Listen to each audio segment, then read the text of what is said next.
안녕하세요. 마음의 씨앗입니다.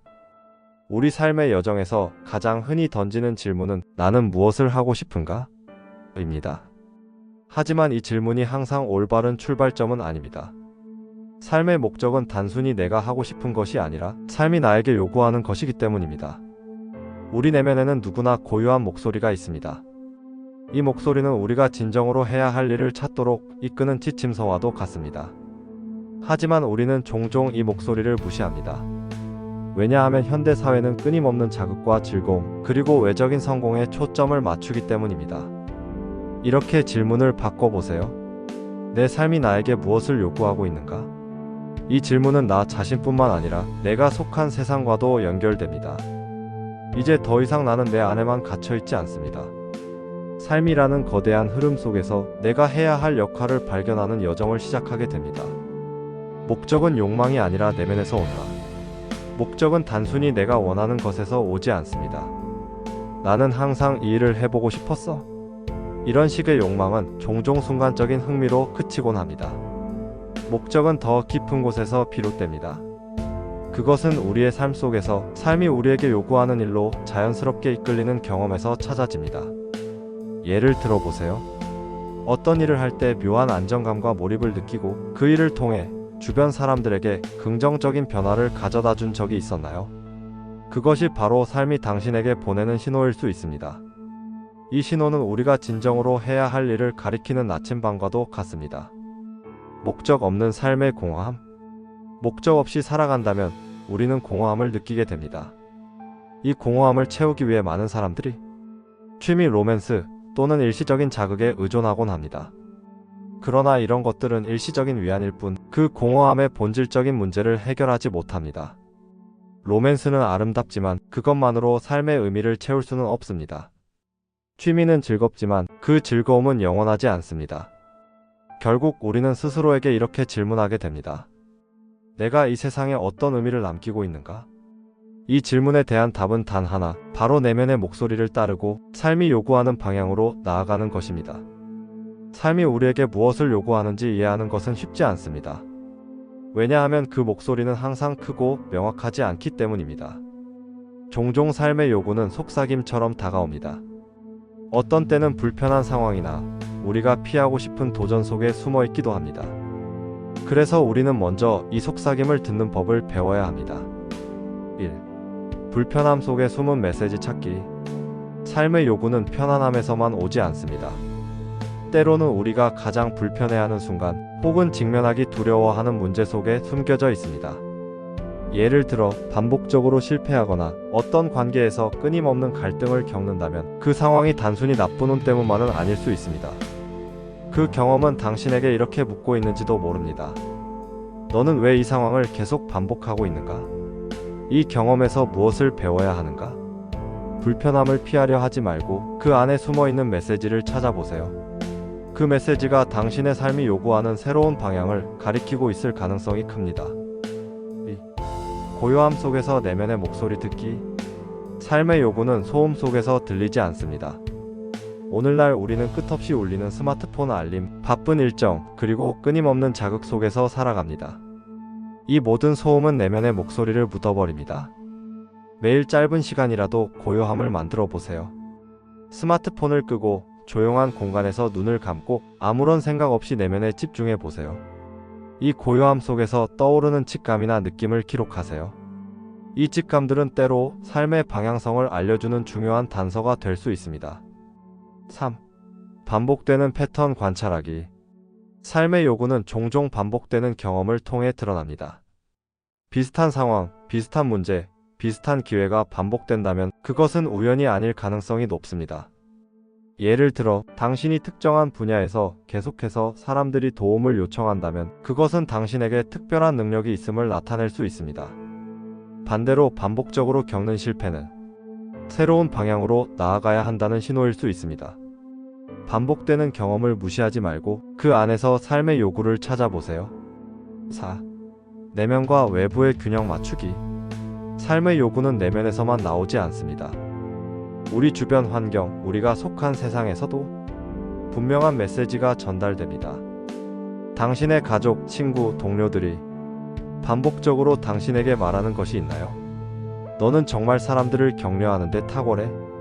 너의 아이디어는 항상 신선하고 독창적이야. 이런 외부의 피드백은 당신의 삶이 요구하는 방향을 구체화하는 데 큰 도움이 됩니다. 삶이 우리에게 요구하는 것을 이해하는 것만큼이나 중요한 것은 그 메시지를 실천으로 옮기는 것입니다. 이는 단순히 생각이나 결심에서 끝나는 것이 아니라 우리의 삶에 구체적인 변화를 가져오기 위한 행동으로 이어져야 합니다. 많은 사람들은 삶의 요구를 느끼지만 두려움과 불확실함에 가로막혀 첫걸음을 내딛지 못합니다. 하지만 변화는 완벽한 계획이 아니라 작은 실천에서 시작됩니다. 1. 자신만의 리듬 찾기. 삶의 요구를 실천으로 옮기기 위해 가장 먼저 해야 할 일은 자신만의 리듬을 찾는 것입니다. 우리는 종종 타인의 기대나 사회적 기준에 맞추려고 합니다. 그러나 삶의 요구는 개인의 고유한 속도와 방향에 따라 움직입니다. 당신에게 적합한 리듬과 속도를 찾아보세요. 너무 빠르지 않게, 하지만 꾸준히 움직일 수 있는 리듬을 설정하세요. 예를 들어 하루 30분씩 명상을 하거나 매일 조금씩 자신이 원하는 분야에 대해 학습하는 것처럼 작지만 지속적인 루틴을 만들어 보세요. 2. 실패를 성장의 기회로 삼기. 삶의 요구를 따라가다 보면 실패를 경험할 수도 있습니다. 하지만 실패는 변화와 성장을 위한 중요한 과정입니다. 조 디스펜자는 실패를 삶이 우리에게 더 나은 방향으로 나아가라고 주는 신호라고 설명합니다. 실패를 두려워하지 말고 이를 통해 배울 수 있는 점에 집중하세요. 예를 들어 새로운 일을 시작했지만 잘 되지 않았다면 그것이 나에게 어떤 교훈을 주고 있는지 돌아보세요. 실패는 끝이 아니라 삶의 요구를 더 명확히 이해할 수 있는 계기가 될 수 있습니다. 3. 행동을 현실로 연결하기. 삶의 요구는 우리의 일상과 분리된 것이 아닙니다. 그것은 우리가 매일 하는 선택과 행동 속에 녹아들어야 합니다. 작은 목표를 설정하고 그것을 매일 실천해 보세요. 예를 들어 만약 삶이 당신에게 새로운 기술을 배우라고 요구하고 있다면 매일 10분이라도 그 기술을 연습하거나 학습하는 데 투자하세요. 행동은 단순히 의무감에서 나오는 것이 아니라 삶의 요구를 기꺼이 받아들이는 태도에서 비롯되어야 합니다. 이 태도가 지속적인 동기를 만들어줍니다. 4. 환경의 중요성 이해하기. 삶의 요구를 실천하려면 환경을 정비하는 것도 중요한 요소입니다. 당신을 지원하고 격려할 수 있는 사람들과 교류하세요. 주변 환경이 긍정적일수록 당신의 행동은 더 쉽게 지속될 수 있습니다. 또한 삶의 요구를 방해하는 요소들을 정리하세요. 너무 많은 소음, 방해물, 그리고 부정적인 영향을 주는 관계는 당신의 에너지를 소진시킬 수 있습니다. 삶의 요구를 이해하고 실천에 옮기면 그 변화는 우리의 삶을 근본적으로 바꾸기 시작합니다. 하지만 그 변화는 단순히 외적인 성공이나 물질적인 풍요에만 국한되지 않습니다. 조 디스펜자는 이렇게 말합니다. 삶의 요구를 따를 때 우리는 삶의 진정한 의미와 연결된다. 이 마지막 챕터에서는 삶의 요구를 실천함으로써 우리의 내면과 외부 세계가 어떻게 변하는지 이야기해 보겠습니다. 1. 내면의 평온과 명확성. 삶의 요구를 따라가는 과정에서 가장 먼저 변화하는 것은 우리의 내면입니다. 우리는 더 이상 방향을 잃고 떠도는 느낌에서 벗어나게 됩니다. 삶이 제시하는 길을 따르며 내면의 확신과 명확성이 생기기 시작합니다. 더 이상 작은 일에 과도하게 반응하거나 불필요한 걱정에 매몰되지 않습니다. 우리의 마음은 삶의 흐름과 조화를 이루며 더 큰 평온함을 찾게 됩니다. 예를 들어 삶이 요구하는 대로 작은 도전을 받아들였을 때 그 과정에서 우리는 자연스럽게 내면의 안정감을 느끼게 됩니다. 이것은 단순한 심리적 변화가 아니라 삶의 본질과 연결될 때만 경험할 수 있는 감정입니다. 2. 외적 변화와 관계의 혁신.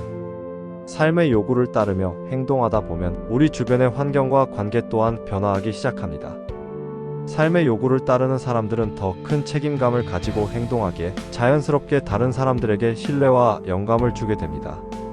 사람들은 이러한 변화를 알아차리고 당신을 지지하고 응원하게 될 것입니다. 반면 부정적인 영향을 주는 관계는 자연스럽게 멀어지고 더 건강하고 긍정적인 관계가 자리 잡게 됩니다. 이것은 우리가 삶과 조화를 이루며 살기 시작했기 때문입니다. 3. 새로운 가능성과 기회의 확장. 삶의 요구를 받아들이고 행동하다 보면 우리는 이전에는 보지 못했던 새로운 가능성과 기회를 발견하게 됩니다. 삶이 요구하는 방향으로 나아갈 때 예상치 못한 순간에 새로운 문이 열리기도 합니다. 그것은 새로운 직업, 새로운 관계, 혹은 전혀 다른 인생의 방향일 수도 있습니다. 중요한 것은 이 기회들이 단순히 운에 의해 주어지는 것이 아니라 삶의 요구를 실천한 결과라는 점입니다. 삶이 주는 신호를 따랐기 때문에 그 보상으로 새로운 가능성이 열린 것입니다. 4. 삶의 요구는 끝없이 이어진다. 삶의 요구를 따르는 과정은 단 한 번으로 끝나지 않습니다. 한 가지 요구를 충족하면 삶은 새로운 요구를 통해 또 다른 길을 제시합니다. 이 과정은 성장의 연속이며 우리는 끊임없이 새로운 도전과 경험을 통해 발전합니다. 중요한 것은 우리가 그 요구를 받아들일 준비가 되어 있느냐는 것입니다. 삶의 요구는 단순히 우리를 시험하는 것이 아니라 우리의 잠재력을 끌어내기 위한 초대장입니다. 이 초대를 받아들이는 사람만이 삶의 깊은 의미와 풍요를 누릴 수 있습니다. 삶의 요구를 따르는 여정은 쉽지 않을 수 있습니다.